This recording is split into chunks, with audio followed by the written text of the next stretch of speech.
Director General, for making her opening remarks. We welcome you, ma'am. Thank you. Am I audible? Yes, you are, madam. Okay. Yes, you are. Thank you so much. Honorable Justice Dr. Chandrachud, Chairperson E-Committee, Supreme Court of India. Honorable Chief Justice of the High Courts, Honorable Justice Chavan, Vice Chairman E-Committee, Secretary Department of Justice, Secretary Mighty, and secretaries who all have joined virtually for this launch.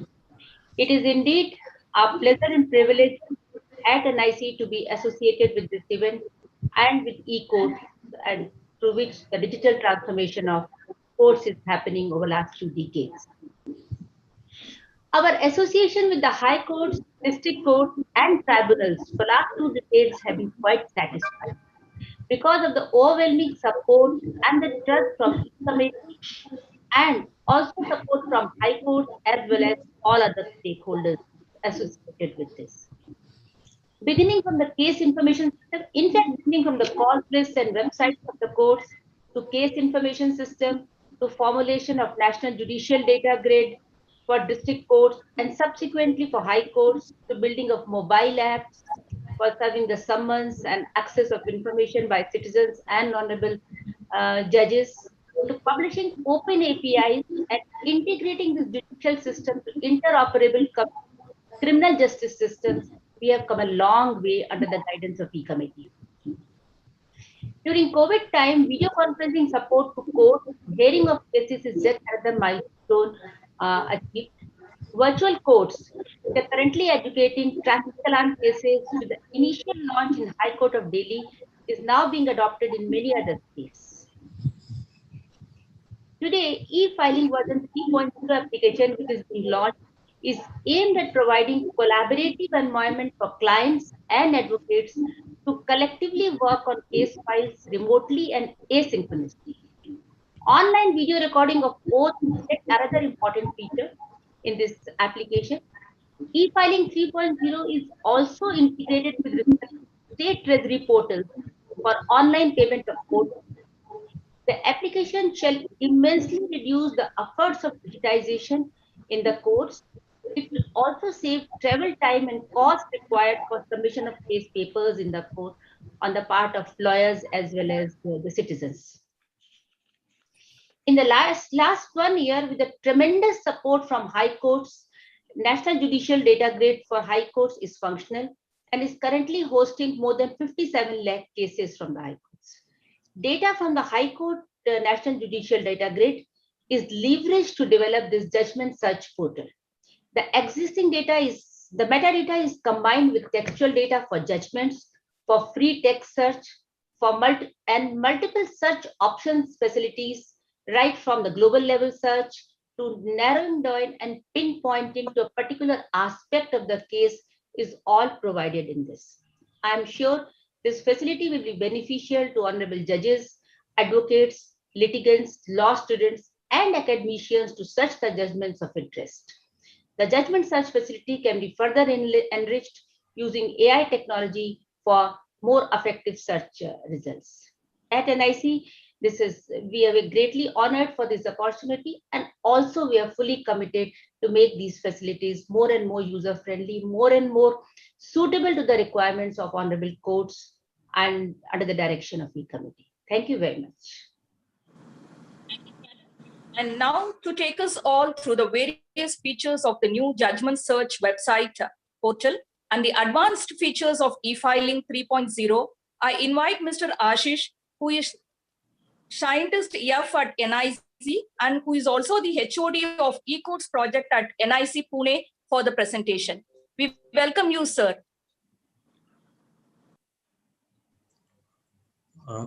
Thank you, madam. I'm just sharing the presentation.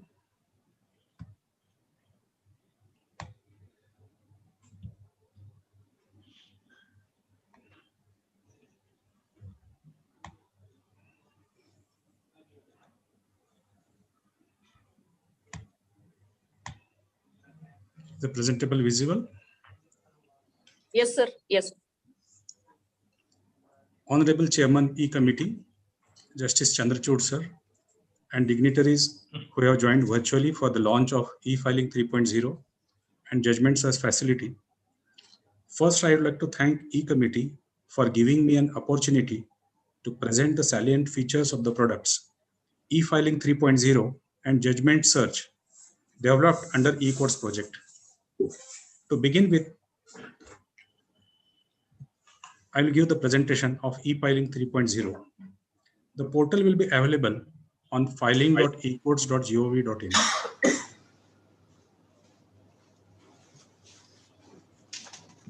As we know, several papers in support of the case are submitted by the advocates or litigants in the courts. These legal papers are usually in the form of pleadings, plaints, written statements, or various documents. Such papers are submitted by physically visiting the courts, and even oath is administered to the litigant submitting the documents. Prior to submission of the pleadings in the courts, briefing by the clients to the advocates, drafting of pleadings, signing of pleadings by the clients, by visiting advocate office, online payment of court fee are such tasks which are usually performed. These aspects become more strenuous when the client, advocate, and courts are located geographically in different areas. This e-filing system 3.0 is a complete end-to-end solution developed for both civil and criminal cases being filed in the high courts and district courts of the country.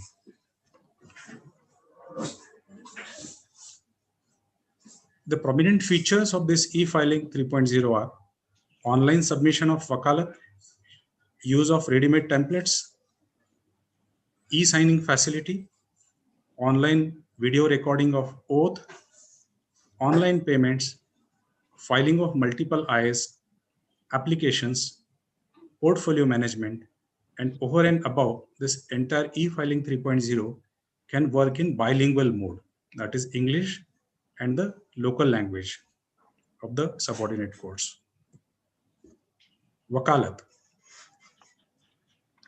As we know, wakalat is submitted by the client and the advocate in the courts. Online submission of wakalat by the clients, the facility is available in this e-filing version 3.0. The moment online wakalat is submitted, this shall help to authenticate and handshake advocates with the clients. Once online wakalat is submitted, further exchanging of information between advocates and clients will be possible. The second feature is use of templates. In the e-filing version 3.0, we have provided several templates which can be easily used by the advocates. Advocates can quickly draft the pleadings by using such templates. Once the pleadings are completed, it can be uploaded and shared online with the client.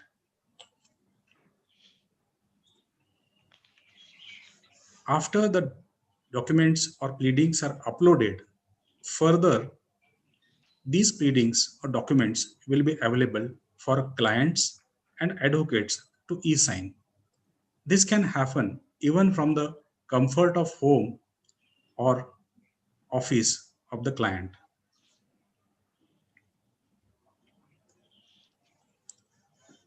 Another important feature is online recording of oath. Facility is available once the pleadings are e-signed by the client.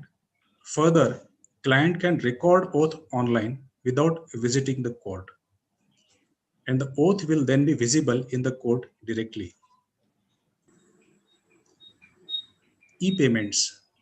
We have integrated e-filing 3.0 portal with various state treasury payment gateways.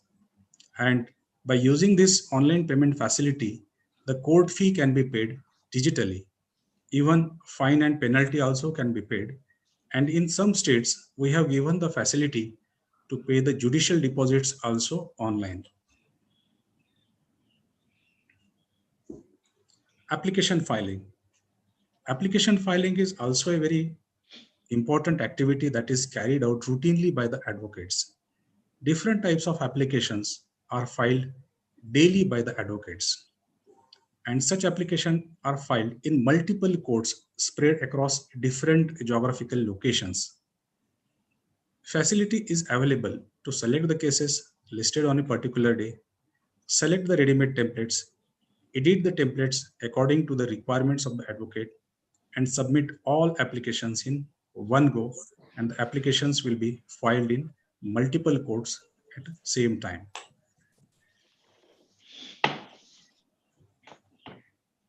Another facility is adding of partners. Advocates many times works collectively. Facility to add colleagues, juniors as partners is also provided in the e-filing version 3.2. Once added, the cases can be assigned to the partners. This feature helps each of the partner advocate to work on the uploaded document in the same case collectively and collaboratively.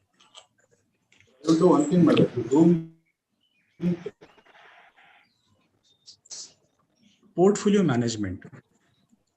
One can create portfolio of the existing cases as well as new cases. So collectively, you can view the cases, that what is the next date of the case, the listing dates, and all that. Even events can be added to the case. A calendar will be available for display on the dashboard. And at a glance, facilities available for the advocates to view the occupancy, to view the schedules of the cases, all such. This portfolio is integrated with the eCourt Services mobile app.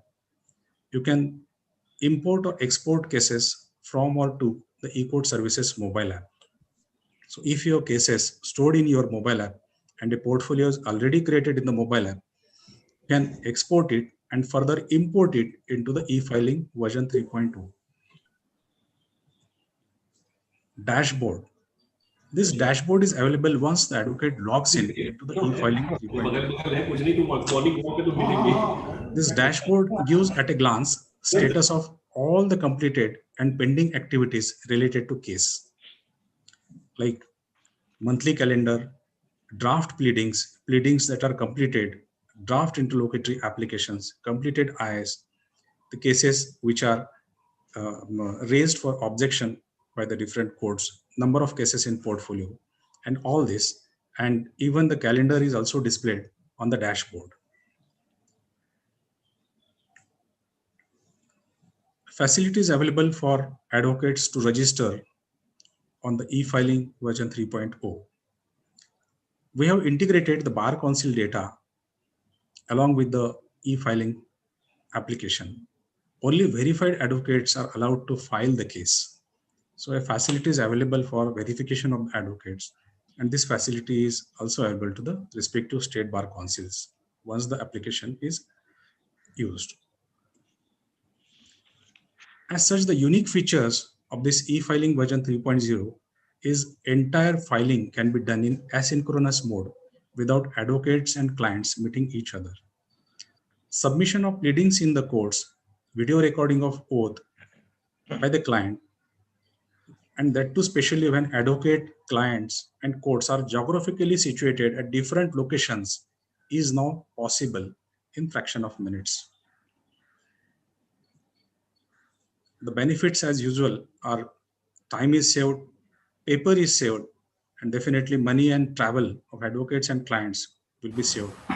Footfalls in the courts may be reduced, and even the physical meetings of advocates and clients may be minimized. We have also provided a facility of the training, or the training material is available on the e-filing version 3.0 portal itself. There are some short training videos for each and every functionality. Online help for quick resolution while working on specific functionality. FAQs and manual to understand complete functionalities available on the portal. Now I will present another product, that is searching of judgments and final orders of the high courts. The portal will be hosted on the URL judgments.ecourts.gov.in.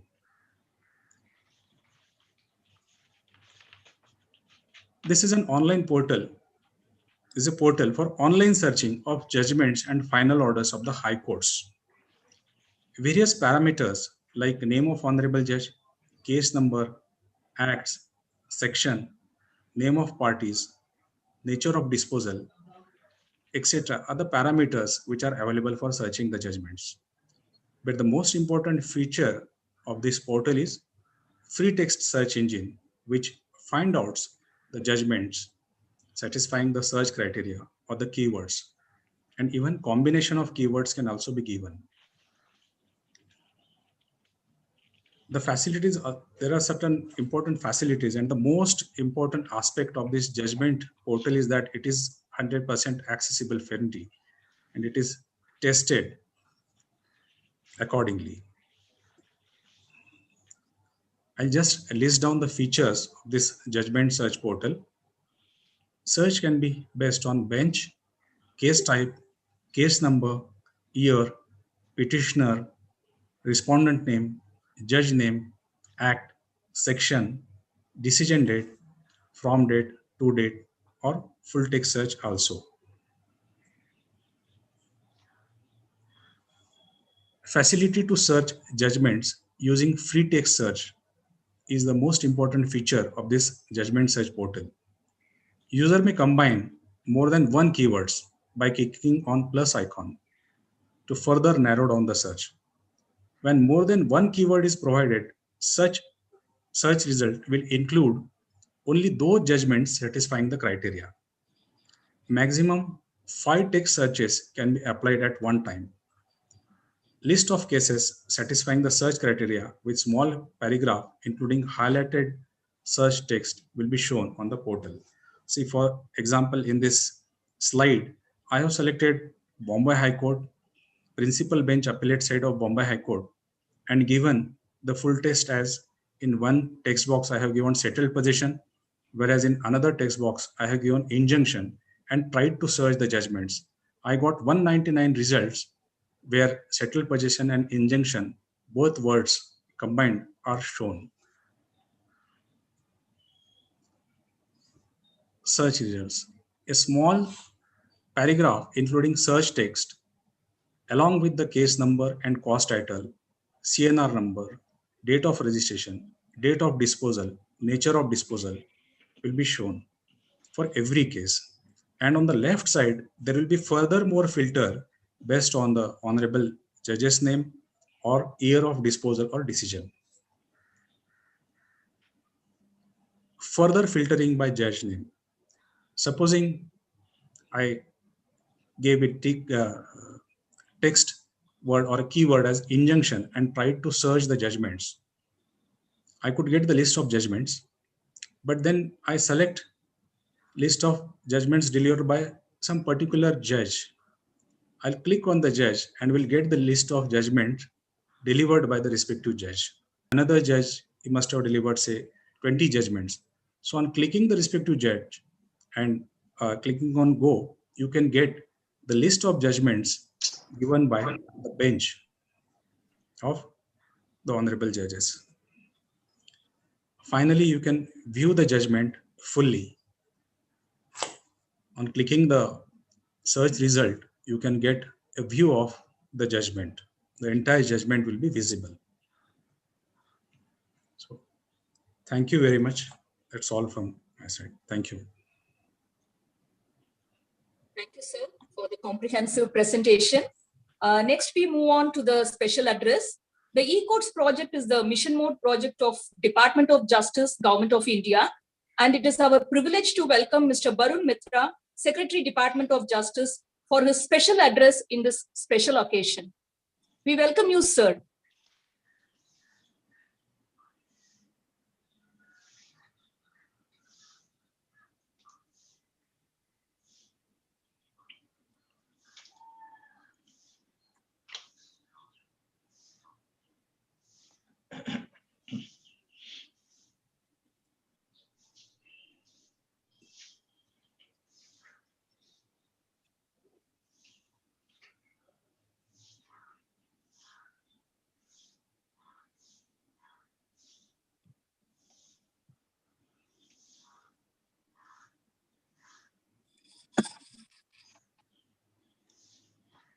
Perhaps Mr. Mitra has to unmute his mic, Arul.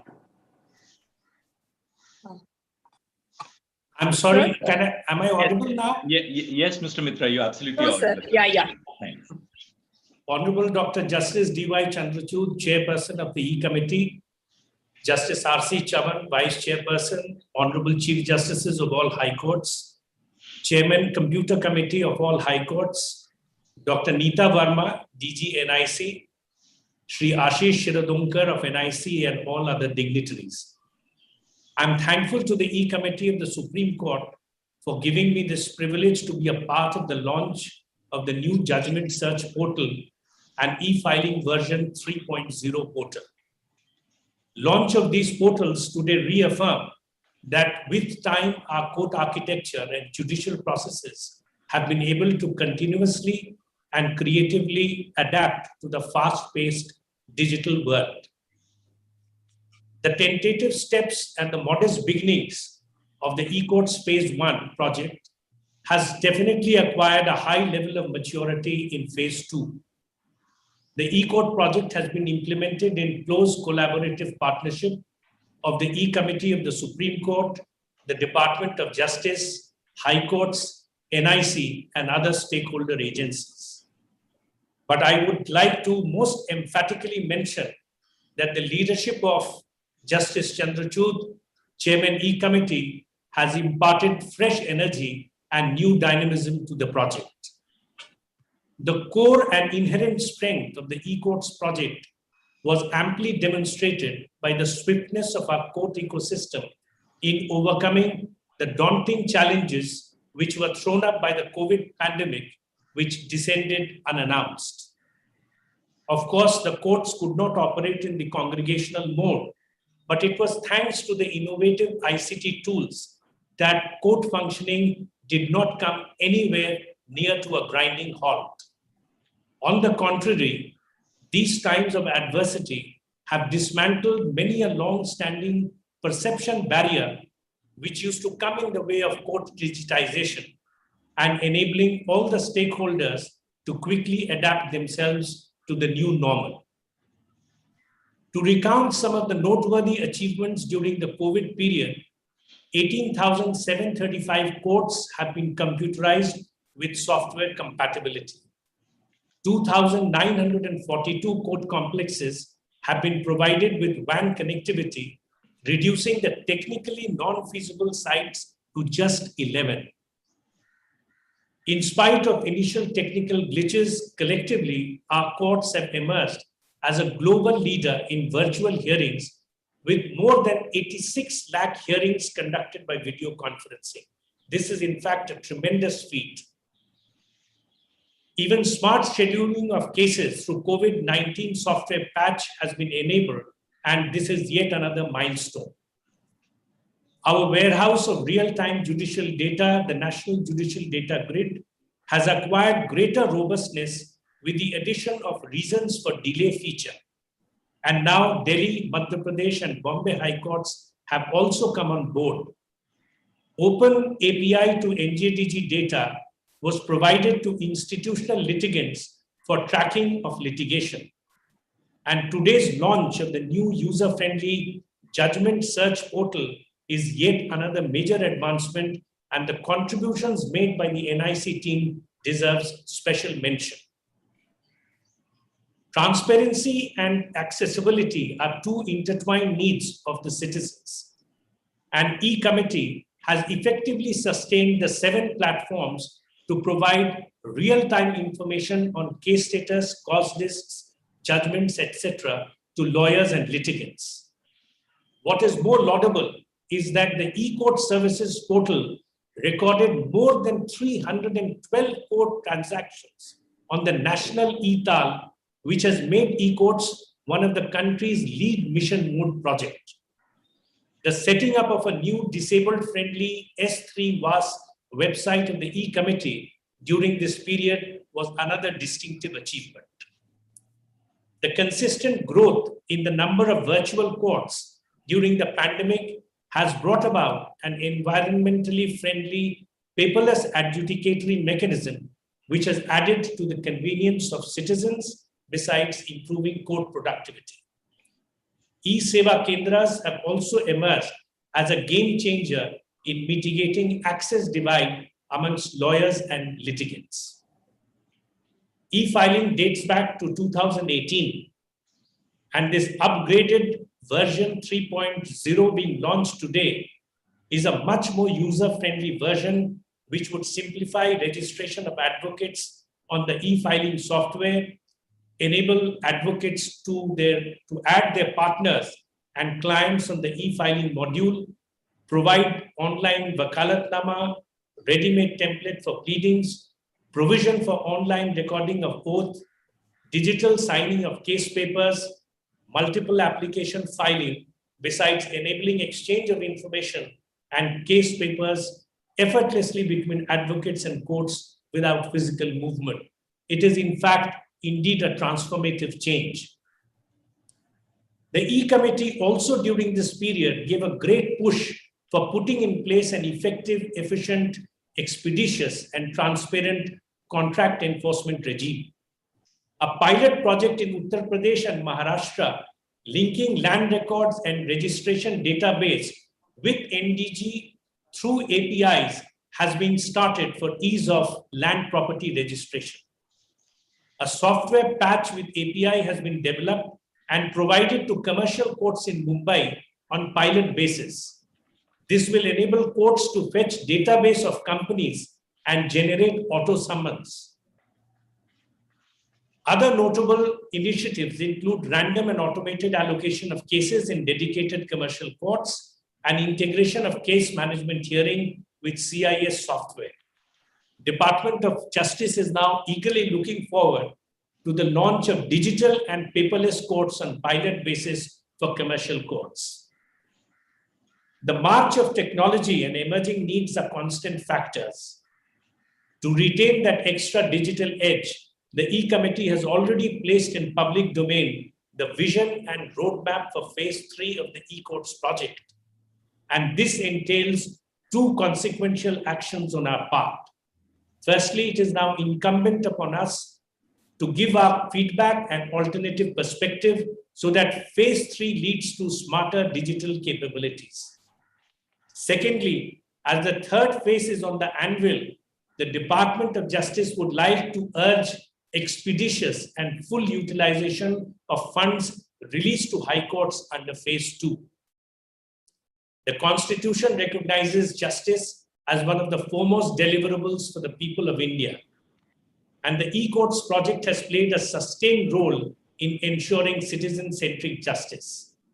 It is in recognition of this exemplary work that this project has been conferred the Excellence in Digital Governance Award in 2020 by Government of India. The Department of Justice will continue to work shoulder to shoulder with the E-Committee of the Supreme Court to create a conducive environment for ease of justice, ease of living, and ease of doing business. I would like to conclude now, as all of us are gathered here to eagerly hear the erudite words and the visionary thoughts of Dr. Justice Chandrachud, under whose dynamic leadership the E-Committee has made momentous progress. Thank you all very much. Thank you, sir. And we now move on to the most awaited part. It's our privilege and honor to now invite Dr. Justice D.Y. Chandrachud, Judge, Supreme Court of India, and the chairperson of the E-Committee to launch the new Judgment Search Portal and E-Filing 3.0.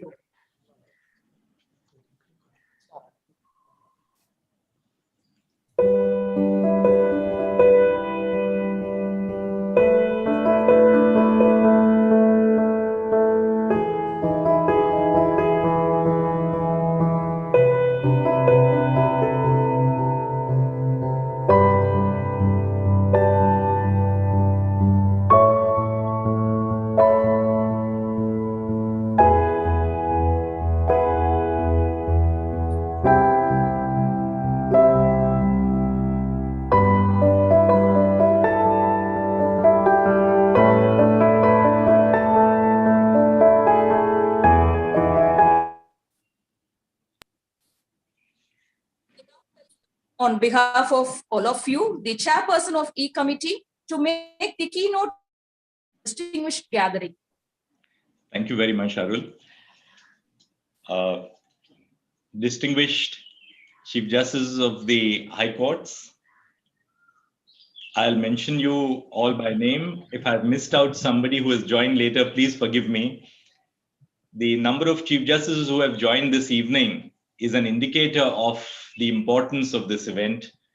We have Chief Justice of the Bombay High Court, Justice Dipankar Datta, Chief Justice of the Delhi High Court, Justice Dhirubhai Patel, Chief Justice of the Guwahati High Court, Justice Sudhanshu Dhulia, Chief Justice of the Gujarat High Court, Justice Vikram Nath, Chief Justice of the Jammu and Kashmir High Court, Justice Pankaj Mittal, my own former colleague in the Allahabad High Court with whom I work closely, Chief Justice of the Jharkhand High Court, Dr. Ravi Ranjan, Chief Justice of the Madras High Court, Justice Sanjeev Banerjee. If I've missed out anyone, please forgive me, but I know everybody is present here. We have distinguished judges of the High Courts here, the chairpersons of the E-Committee, Mr. Barun Mitra, Secretary, Department of Justice, Mr. Ajay Sahni, Secretary MeitY. Thank you very much, Mr. Sahni, also for joining in. I'm not saying thank you to Mr. Barun Mitra because he's as much a part of the E-Committee as I am. Dr. Neeta Verma, Director General of NIC, Mr. Ashish Shiradhonkar, and my very distinguished and experienced colleague, Justice R.C. Chavan, who provides such able assistance to me in the E-Committee, and all the members of the E-Committee, distinguished invitees. At the outset, let me begin by thanking the Director General of NIC, Dr. Neeta Verma, Mr. Ashish Shiradhonkar, who is really the architect of the project today. I must also thank the unstinted cooperation which I receive and the E-Committee receives from the Department of Justice, headed by its able secretary, Mr. Barun Mitra, who responds to all our requests without waiting for even a day and ensures that the problems which are being faced by the High Courts and the District Judiciary, not to mention the Supreme Court, in the area of infrastructure capabilities are all duly attended to. Thank you very much to the NIC and to the Department of Justice. The importance of today's event lies in our effort in the E-Committee to provide a complete integration, as Ashish said, an end-to-end integration for lawyers, for litigants, and the court system. Just this evening before I came to this event and I was having a cup of tea after the day's work in court, I received a little protest from one of the bars, the Delhi bar, who expressed the apprehension as to whether we are going to replace oral hearings somehow by this event by a system of virtual hearings. Let me assuage at the outset all the members of the bar that for someone like me who owes everything to the bar and to the institution of the judiciary, nothing could be further from my mind. Nothing at all could be further from my mind than to replace the strength, the resilience of the open court system. Equally, let me assure all the members of the bar and all stakeholders that the purpose of these initiatives is to make our services more friendly to the members of the bar for the litigants for whom we exist. So we are not here to introduce some newfangled system over the system which has grown over the last 150 years or more. We want to strengthen our existing systems and to make them even more effective by incorporating the cooperation of all diverse stakeholders, the bar, the bench, the citizens, and civil society. Let me also tell you at the outset that one of the major initiatives which we have pursued in the E-Committee since I took over as the chairperson is to have a collaborative mission with the High Courts. The ownership of this project is an ownership which vests in the High Courts themselves. We at the E-Committee in the Supreme Court use our position as facilitators, as guides, as friends. We are really the interface between the funds which are provided by the Government of India and the utilization of the funds by the high courts and by the district judiciaries. But ultimately, ownership of this project has to be with the states and the able and dynamic leadership of our Chief Justices. That's why I began by mentioning them. Before I tell you briefly about some of the initiatives, and many of them have already been stressed upon by Mr. Barun Mitra, I would like to acknowledge the work which has been done by a team of distinguished judges across the country who have assisted us in this task.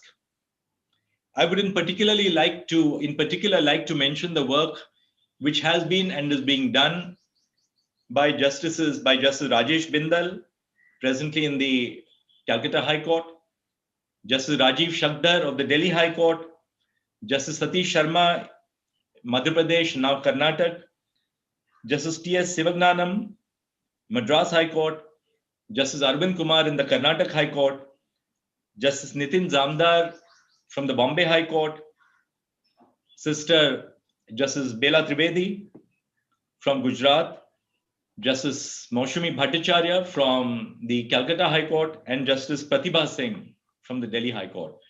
I may have possibly missed out some colleagues, and please forgive me for that. Each of you has manned specific projects of the E-Committee and facilitated our work over the last 1 year. Let me give you just one example, a few examples.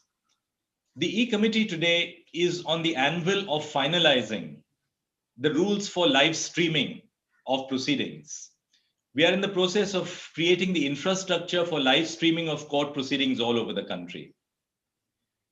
Chief Justice Vikram Nath has already initiated a pilot project, and those of us who are interested can go to YouTube and see the camaraderie, yet the seriousness with which the Gujarat High Court conducts its proceedings on the YouTube platform. But we believed that it was necessary for us to create a framework for live streaming. Justice Tavan and I have held very detailed meetings. I held a meeting last week, and we are in the process of finalizing the rules for live streaming. We began video conferencing as the platform for answering the problems of the pandemic. Again, not to replace physical hearings, but to ensure that the courts were functional and available for those whose liberty and rights were being seriously infringed during this period, because we exist for the common citizens. So we drafted rules for video conferencing. How do you conduct video conferencing? What are the principles which are to be applied in conducting video conferencing hearings? Not merely in the court hearings, but for the purpose of recording evidence in criminal trials. We know how many criminal trials are delayed because forensic evidence cannot be recorded, or the investigating officer has been transferred to some other part of a distant state. So we have put into place model rules for video conferencing and circulated them to the High Court.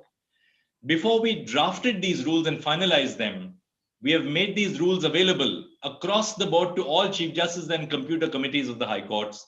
We got their feedback, and that's what we utilized in finalizing these rules for video conferencing. Almost all high courts in the country are now carrying out the work of digitization. The Allahabad High Court, for instance, has close to 50 crore pages which had to be digitized. The Secretary General of the Supreme Court, Mr. Sanjeev Kalgaonkar, mentioned to me last year that the problem with this mission which we were carrying out was individual high courts were carrying out digitization in their own individual silos. But there had to be a national uniform pattern for digitization. So I constituted a committee, and that committee has been ably assisted by CDAC, including Dr. Katre, who is a very distinguished and highly applauded scientist in the country. And we have prepared an SOP for digitization. That SOP for digitization is about to be finalized, and it will be finalized in the course of the week. Here again, we have solicited for objections, suggestions on the procedure which we have already adopted. One of our important missions is to convert manual registers to electronic registers. Across India, our district judiciary is burdened by the paper registers which are prepared for the high courts as a part of submission of data to the high courts and for inspection of records by the high courts of the district judiciary. All of us have been administrative judges in the high courts, and we know what an enormous amount of time and resources are spent by the staff of the district judiciary, as well as by the judges of the high court in getting and collating these manual registers. Now, we have constituted a committee for ensuring that we have a national model national registers for converting the manual registers into an electronic form. As part of the mission of the E-Committee, one of the ideas which we have and one of the missions which we have is the knowledge platform. As part of the knowledge platform, I had requested a committee chaired now by Justice Moushami Bhattacharya, also consisting of Justice Pratibha Singh and Professor Juma Sen of the Jindal National Global Law University, to create a module of how the judicial system should be dealing with marginalized women litigants, victims of gender justice or victims of gender violence, and what should the courts do to make them more friendly and open to all these diverse stakeholders in the system. A preliminary report has already been submitted to me by Justice Moushami Bhattacharya, and we will in the process of opening it out for suggestions and implementation. We have been deeply conscious of the fact over the pandemic that there is a digital divide in the country. Access to information technology is not available on an even platform to all citizens, nor for that matter to all lawyers. During the course of the E-Committee meeting in July last year, Mr. K.K. Venugopal, the learned Attorney General for India, mentioned that it is important for us to train lawyers across the country. Taking upon the suggestion which was moved by the learned Attorney General for India and the Solicitor General, our member Human Resources, Ms. Arun Moulty, who is a very senior judicial officer from the Tamil Nadu judicial cadre, has devised a training module, as a result of which we have trained master trainers across the country. These master trainers are carrying on the mission of training lawyers down to the taluka level across the country, not merely at the seats of the high courts. The purpose of launching e-Seva Kendras, for which the Department of Justice has provided us funds now in a very adequate measure, is that the facilities which are available under the e-Courts project, these facilities must be made available to litigants and lawyers who do not have access to information technology, so that we do not place the burden of obtaining access to justice on the citizens and the lawyers. We take that burden on ourselves, we take the responsibility on ourselves. And our idea is that every court complex in the country must have duly and adequately manned and infrastructurally provided e-Seva Kendras through which all our services can be rolled out. We have today in place the special website of the E-Committee on the SUVAS platform of the Government of India. It is litigant friendly. It is accessible to the visually challenged. Now, before I move on a very brief presentation, which I want to make on the two services which we have unveiled today, let me also mention that with the end of phase 2 coming now, phase 2 of the e-Courts project, we are already in the process of unveiling our vision document for phase 3. I had set up an expert committee consisting of both private sector experts and experts within the judiciary, because I do believe that the ownership of this project is not something which is confined within the judiciary.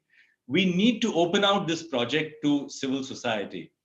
And therefore, experts from civil society had drafted the vision document after consultation extensively with all the judges of the computer committees and the high courts.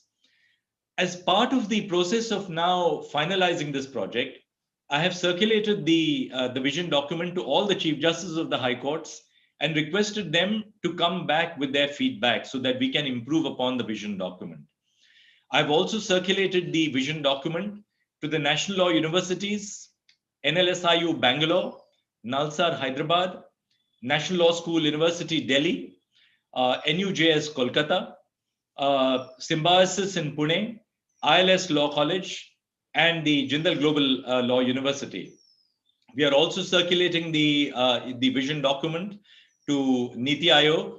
It has also been uploaded on the suggestion of the Department of Justice on the My Government platform of the Government of India to invite suggestions of civil society. We have also circulated to the Ministry of Information and Technology. And when I wrote to the Law Minister, the Union Law Minister, I wrote to him that, well, we are expecting his cooperation, both in his capacity as the minister representing the Department of Justice and the Ministry of Law, as well as information technology. We are also circulating the vision document to the IITs at Madras, Bombay, and Mumbai and Delhi, so that they can come out with their suggestions to the vision document. So all in all, our effort is really not to confine all these projects to our chest and close to us, but to open up our projects to greater participation by the academia, by public policy think tanks of the government, as well as in the private sector, as well as by professional bodies, including the Bar Council of India. And Mr. Manan Kumar Mishra, the chairperson of the Bar Council, has been rendering us tremendous assistance whenever we request him to do so. Now, let me just tell you, Ashish has provided for you a complete presentation on the e-filing 3.0 initiative. What does this really entail in practice? We have a dashboard. So for every lawyer, he or she knows at a glance which are the cases which are being handled by that lawyer. 1,000, 5,000, 10,000 cases, as many cases that the lawyer has to handle.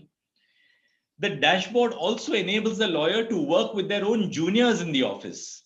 Every lawyer has juniors working on a particular case file or numerous case files. That lawyer can utilize the facilities of their own juniors so that simultaneously they can work on the same case files. Take the case, for instance, where a bank manager is located at Agra. The advocate is based in Lucknow, but the case is to be filed in the district court in Gorakhpur. All three of them can collaborate on the e-filing 3.0 module, which has been created by NIC, so as to ensure that though they are in three different locations, they can collaborate together and present their cases. Take the case of an advocate in the Tisari in Delhi. An advocate from Delhi may have 40 cases listed on a given day.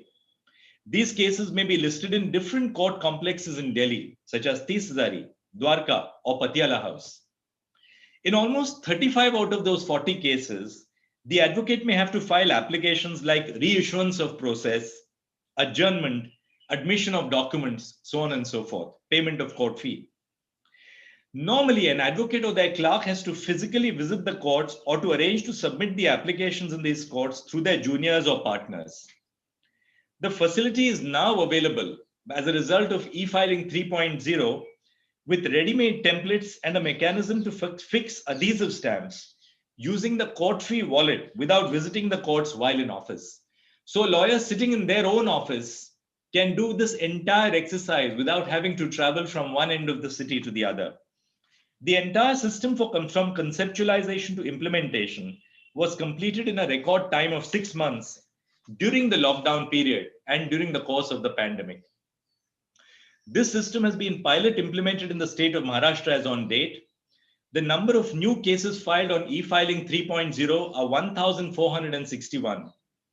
6,777 documents have already been filed, whether by way of pleadings or otherwise. And litigants who have video recorded the oath without visiting the court are 943.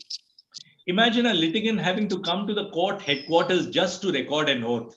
We now have a facility for the oath to be recorded by use of video conferencing and e-filing 3.0. There are 18 short training videos of 3 to 5 minutes each for training the lawyers themselves. We cannot be successful in our mission unless the lawyers are on board. We have 60 frequently asked questions, FAQs. Online help is available, and we have a training manual. The involvement of the bar is critical to the success of the project. We have ensured integration of e-filing with the advocate registration data.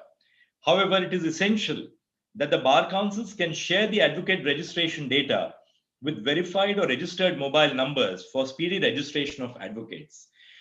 On a lighter vein, I had written a letter to the chairman of the Bar Council of India to provide us the advocate registration data. In turn, the Bar Council had circulated it to all the associations in the country. I started getting feedback on what is it that the E-Committee wants all the advocates' data. They were wondering whether, we are exercising some novel jurisdiction over the advocates. So I immediately responded to the Bar Association saying that the purpose why we want the contact details of the advocates is to make available to them these free services which the E-Committee renders, and not for any other purpose. Our effort in getting data about each advocate across the country is so that we can make ourselves available by providing information about the facilities which we provide to the advocates. Let me now go to the judgment search, the second feature which we have unloaded today.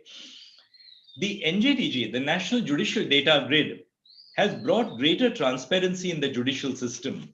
And just to give you some idea about the number of cases on the NJDG, we have on the NJDG data of 57,33,120 pending cases, 5.7 million cases which are pending. We know that 91,914 cases in all the high courts are more than 30 years old. We also know that in the year 2020, 13,68,000 cases were filed in the high courts during the pandemic. 9,74,374 cases were disposed of by the high courts. We know during this period, 13 million cases were filed in the district courts, out of which 7.9 million cases were disposed of by the district judiciary.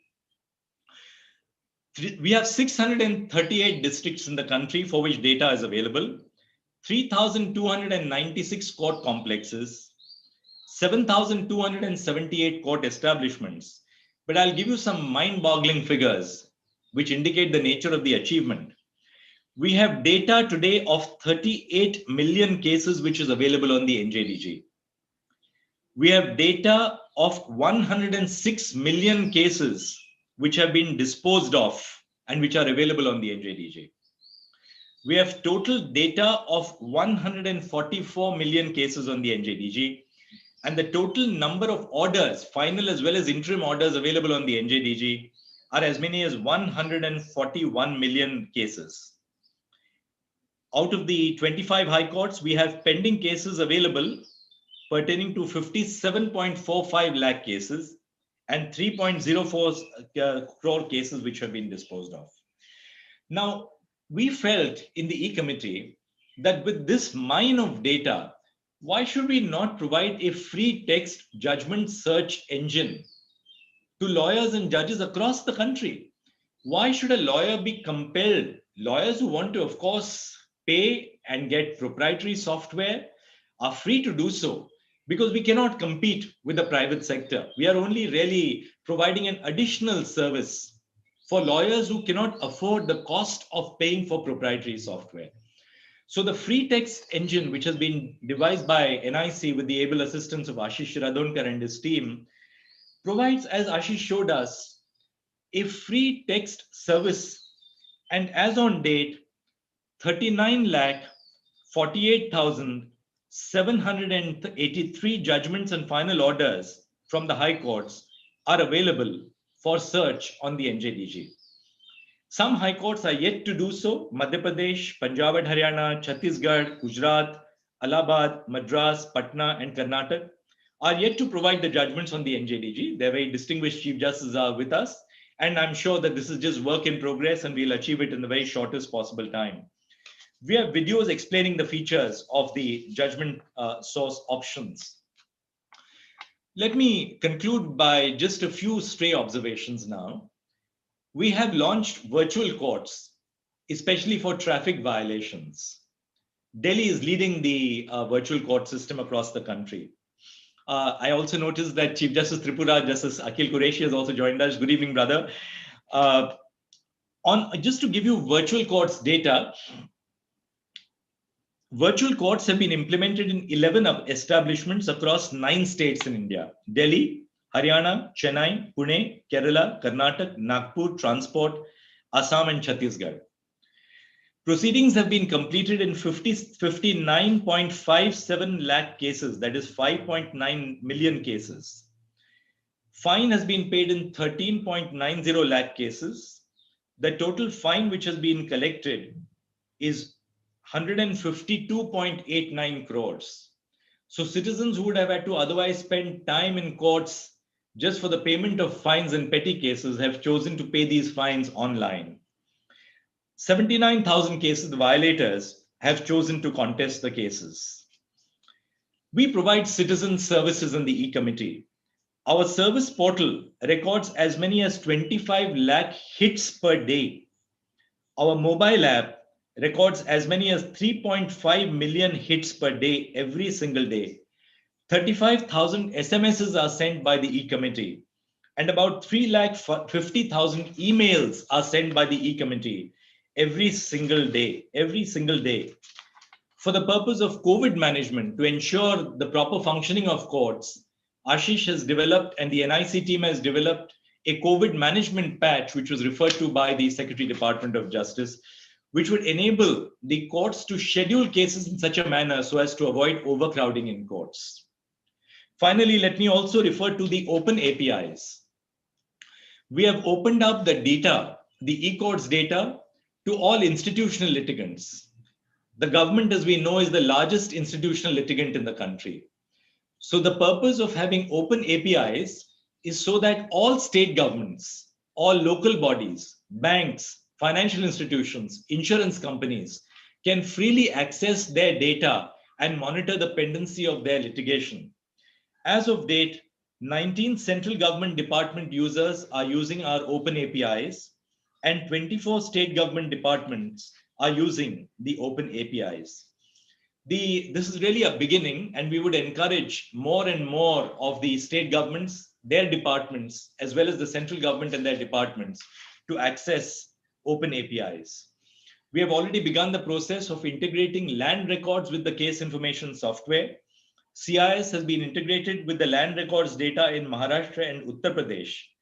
CIS is also integrated with the portal of the Ministry of Corporate Affairs for fetching company-related information, especially the email addresses for service of summons electronically. This has been implemented on a pilot basis in the commercial courts of Bombay and is in the process of implementation in the Delhi commercial courts.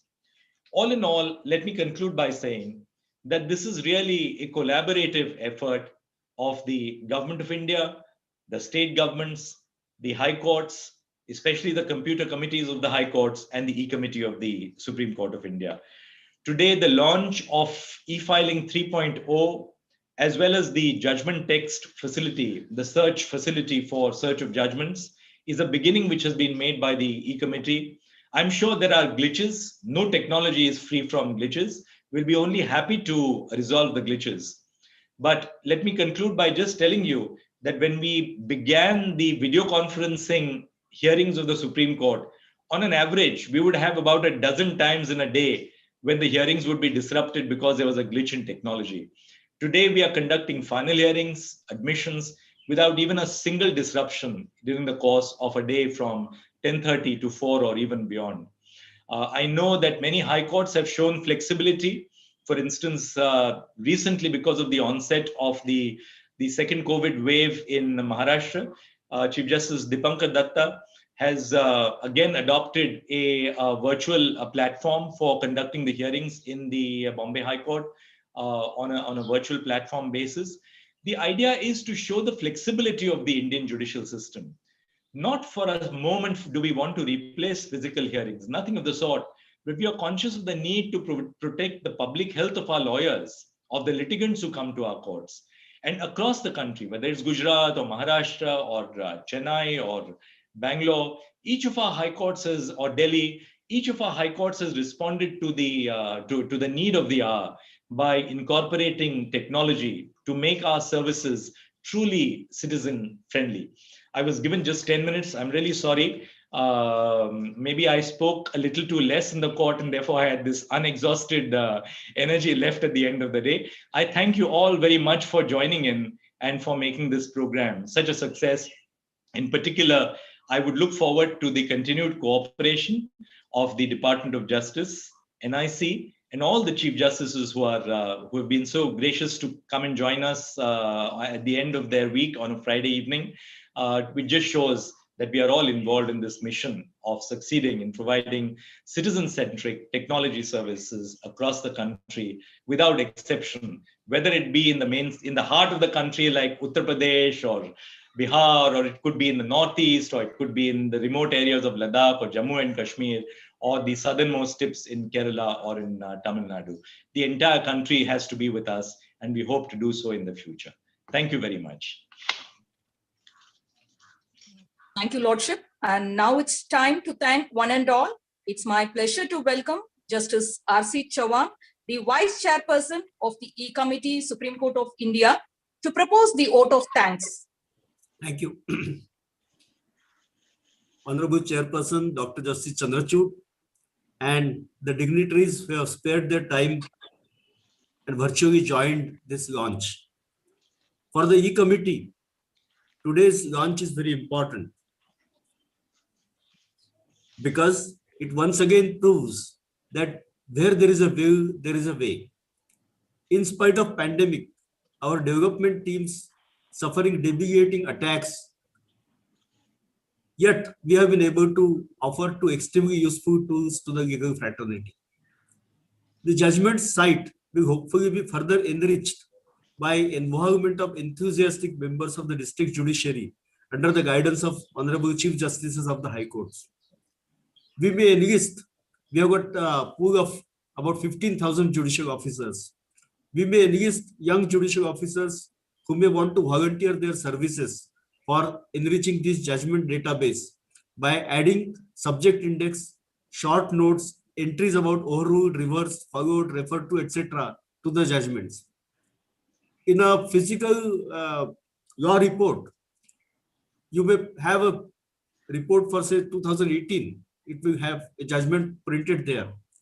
But in 2020, if that judgment is overruled or reversed, we may not know by looking at that report. But in a digital database, this can be done, this can be enriched. So whenever you open a judgment, you know whether it is followed, reversed, or it has been referred to in other cases or not.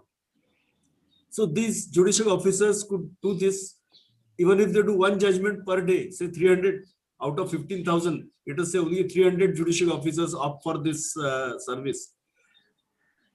So this will be a big addition, big value addition to the site which we have launched.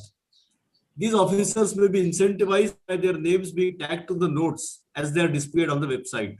So they enrich themselves by reading and annotating at least one judgment per day, which is not too taxing. And the judgment database also gets enriched. And their names get perpetually, perennially etched on the judgment database, so that anyone, say after 100 years also looking at the database, will see that this judgment is indexed text or value addition has been done by a judicial officer X or Y. Our higher judicial service also be requested to help by reviewing the notes or the products which our judicial officers at the lower ranks produce. The judicial academies also can pitch in their help. I suppose directors of the judicial academies and judges in charge of the judicial academies are also participating in this function, and they will definitely help in enriching this database. We at the E-Committee are available for any clarification or details that may be required, that may be needed. We can create tools which you may demand for this purpose. And I suppose with this, as the Honorable Chairperson said, our database will be open, which will be more accessible, more useful for lawyers who may not have means, and even for common man, even for media men who may want to see how courts are functioning, how judgments are being delivered. As the Honorable Chairperson said, the e-filing tool is expected to help the legal fraternity in easily filing the proceedings. In fact, the entire lawyer's office has been provided in e-filing 3.0. Therefore, it's not much of a problem for lawyers to use this e-filing facility, coupled with the citizen service centers which we are opening at all district places or all courts, all court complexes. My personal appeal to the Honorable Chief Justices is that they may incentivize e-filing by doing away with the requirement of filing hard copies in matters which are e-filed, to begin with, at least in the trial courts. Because our trial magistrates and our civil judges are equipped with laptops and desktops. They can definitely use this. We will be doing a great service to the Mother Earth by removing that much paper which comes to the courts by cutting so many trees. I express my gratitude to the Honorable Chairperson for conceptualizing the ideas and pushing us, prodding us, encouraging us to shape these concepts into deliverable products. Thanks to the Honorable Supreme Court Chief Justice of India and the Registry for supporting us in this venture. Thanks to the Secretary General, Shri Sanjeev Kalgaonkar, who is member of the committee. The Honorable Attorney General, Shri Venu Gopal, could not join the event due to some difficulties, but did send his good wishes for the event. I thank him for his good wishes. Honorable Chief Justices of the High Courts, chairpersons of the computer committees of the High Courts, Solicitor General, Honorable Judges have spared their valuable time for this event after a growing day in the court. I thank them for being with us. Encouragement by their presence helps us boost our efforts. I thank the Secretary Department of Justice, Shri Barun Mitra, and his team, Shri Pandeji, who is always with us, Shri Ashok Kumar, for being a constant source of support for us. We are also thankful to the Secretary Mighty, Shri Swahane, for the support which his ministry has rendered. These launches would not have been possible without the unstinted and wholehearted help from the Director General of NIC, Dr. Neeta Verma, the Deputy Director General, Shri Manoj Mishra, who heads the project at NIC headquarters. They were always available to assist us whenever we asked for their help. They also rendered full support and help to the Pune team led by Senior Technical Director Shri Ashish Shiradhonkar. I thank them as well as the Pune team, which tirelessly worked in all these months from their offices or homes, if it was not possible to come to the office, for almost 15 to 16 hours every day. The faceless team, which has been working for us, comprised of, as all of us know, Shri Shiradhonkar, Senior Technical Director, his colleagues, Senior Technical Directors Prameen Rao and Amol Avinashe, Kishori, Archana Nisal, Bharti Jadhav, Ranjit Chauhan, Madhav Take, Anil Role, Mona Thakur, Pradnya Kasargikar, Sanket Rajurkar, Sushant Beske, Rakhi Ambesange, and Bhavna Verma.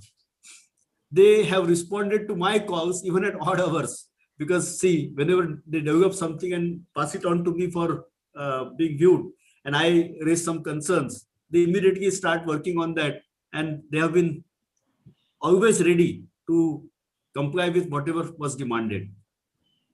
They were amply supported by the field teams of Pradeep Shinde, Madhav Zadige, and Ravindra Losarwar, who are working in various district courts in Maharashtra as system administrators. And they have tested, our testing team comprised of Pradeep Shinde, Madhav Zadige, and Ravindra Losarwar. Thanks to Advocate Rahul Bajaj and Aishwarya from the Office of the Honorable Chairperson, as also Dr. Uma Narayanan for spending hours in testing these products. Chetan and other members in the chairperson's office also have helped us in snatching, Lordship may forgive me, for snatching whatever little time was available to Justice Chandrachud, because he is very busy. But Chetan and others would push our causes whenever Justice Chandrachud was available. I hope Justice Rajiv Shankar, Justice Nitin Zamdar, Justice Sharma, Justice Arvind Kumar, Justice Sivagnanam will forgive me for this mention. They won't like to be thanked because they have been a part of this entire effort. The e-filing rules or various other rules have been the result of the efforts they put in. I have been calling them at odd hours. They have also been talking to me. And it is because of this collaborative effort that we have been able to come up with something presentable. Chairpersons of the computer committees, Honorable Chief Justices of the High Courts, they have also always been helpful, and they never took an objection to my bothering them whenever it was felt necessary. The project chief, central project coordinators in the High Courts have spent endless hours after growing days in helping us in concretizing the ideas. But for their support and guidance in cutting the red tape, these products could not have been delivered. Thanks to the media for their presence and their effort, we ensure that these two launches will take wings and spread far and wide to empower the bar and the common man. Of course, last but not the least, my colleagues in the E-Committee, Atul Kurekar, Ramesh Babu, Arun Mori, and Kuldeep Kushwaha, who have made all this possible. Thanks to all those who have spared their valuable time for joining us at this launch and watching the program. Thank you all.